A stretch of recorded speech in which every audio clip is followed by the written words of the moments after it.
This is one of the best budget-friendly portrait lenses you can buy on the market, and it packs quite a punch, especially if you shoot APS-C. So this awesome little lens right here is the Viltrox 56mm f1.4, and this was sent to me quite a few years ago, and I have been using the heck out of it ever since I got it. Because I do shoot APS-C, this 56mm comes out to about an 85mm equivalent full frame, which is amazing and great for portrait photography, and even getting close up to your subject. Now, this wouldn't be a full honest review if I didn't include some pros and cons of this lens, so let's get into that and start with some of the pros. The first thing that I absolutely love about this lens is actually how fast it is. It is an f1.4, so open, this thing is super bright, it allows a lot of light into your image, and it gives you the ultimate creamy looking bokeh. And honestly, sometimes f1.4 might be a little too much, but if you want to get a cool effect, you definitely have the room to dial that in. You can really get some awesome dreamy looks with that wide of an aperture,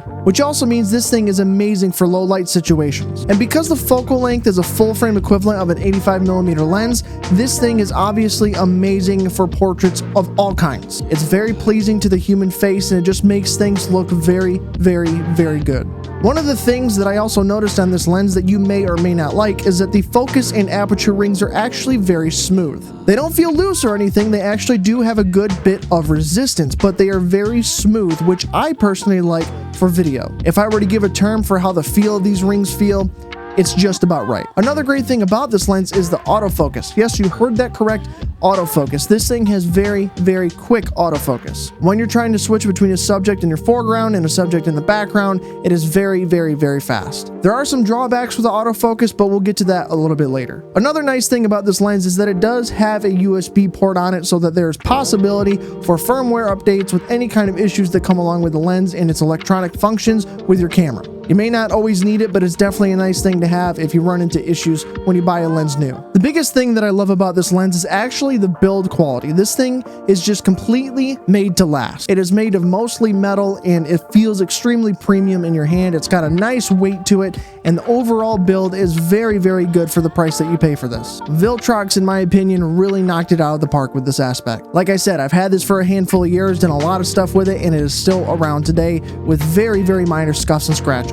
It's also pretty compact for its focal length, and that's what I really love about having an APS-C camera, because you can get these more compact lenses with a shorter focal length that ends up being equivalent to something longer on a full frame camera, and it just works really well for compactness and getting the most out of your lens that you possibly can. With all the photos and videos I've taken with this lens, I find it to be actually pretty sharp. It takes great photos, it takes great looking videos, it might be a little soft on the edges, but overall this thing just looks really great. The final thing that I really love about this lens, and that you'll probably love too, is its affordability. I think this lens is sub $300 at the moment, and I got it for free back a handful of years ago, but still, for being under $300, this thing packs a whole lot of features in a very, very compact and well-built package. Seriously, it's great. Now let's talk about the things that I don't like so much. So earlier I mentioned that it does take very sharp photos, and indeed it does, but compared to more expensive lenses, it is not the sharpest thing that you can actually buy. It is extremely sharp and good looking for the money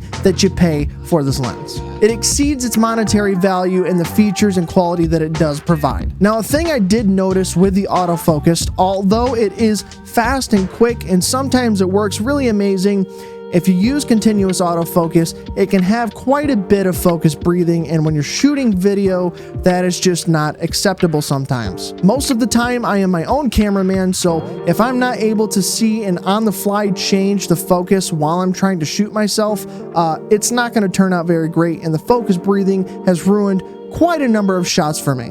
And it's been frustrating because I don't always notice them right away, and I see them once I get back home and export my footage onto my computer and import them into my project, then finally notice that the autofocus breathing just absolutely destroyed whatever shot that I had. So that could use a little bit of work. Now, as far as I know, this is not an OSS lens, so it does not have optical image stabilization of any kind, and that's neither here nor there. I guess at this point you're paying for a budget lens, so you can't have every bell and whistle, and this thing already packs a lot of them into its compact size. It doesn't bother me all that much because, again, I shoot myself a lot of times, so I don't really have a huge need for a lot of stability. Now, if I start doing more work for other clients and other people, and I'm doing the running gunning with the camera, then I'm going to want the stabilization at that point of some kind, because my A6400 doesn't even have inner body image stabilization, so it's all dependent on how steady my hands are until I invest in a gimbal. Now, that might not matter to you, but some people are absolutely hard fast on having optical image stabilization of some kind in their lenses. So overall, this lens is actually really great to have, and if you've got some cash to spend, you're still on a bit of a budget, and you want to get a great lens that's going to last and take some really good photos or some really good videos, this you just can't go wrong with. Like I said earlier, I have used this lens to death for all sorts of different things. Close-ups of my guitars when I'm recording music videos, close-ups of my face, portraits for people. I've done all sorts of things with this lens, and it has been an integral part of my lens kit for shooting any kind of video or any kind of photos in the stuff that I create. And overall, it's just a very useful focal length to have in the first place, and the fact that it's so compact and budget friendly makes it an integral part of everybody's kit. So you should definitely get one if you don't have one already. Viltrox, of the handful of things I own from them, really just hit the ball out of the park with their products. I really back them in a lot of the products they make, especially the lenses that I've used. They are amazing. I have the 56mm that we're talking about today. I also have a 23mm, which works out to about a 35mm full frame equivalent. And that, as you know, for video is just quite a standard for a lot of things. And they both absolutely hit it out of the park with their quality, with features they provide, and just my overall satisfaction with using them. So if you're looking for a company that makes budget lenses and all sorts of crazy gear that you can use if you're first starting out into content creation, photography, videography, what have you, anything with a camera, Viltrox is a very good company as far as I know from the stuff that I've used, and I can say that I love their products to death. I will be providing an affiliate link down in the description, so if you want to go buy this lens, definitely use my link. It does give me a small kickback if you purchase the lens, but all that does is help to go support the channel, and it costs you nothing extra to use. Viltrox did not pay me in any way to say any of the things that I've said here today. They did send me this lens for free a handful of years ago for my musician account, having nothing to do with this channel right here, and they didn't even persuade me to say anything back then. I gave my brutal, honest opinion of this lens back then, and I'm giving it the same to you now.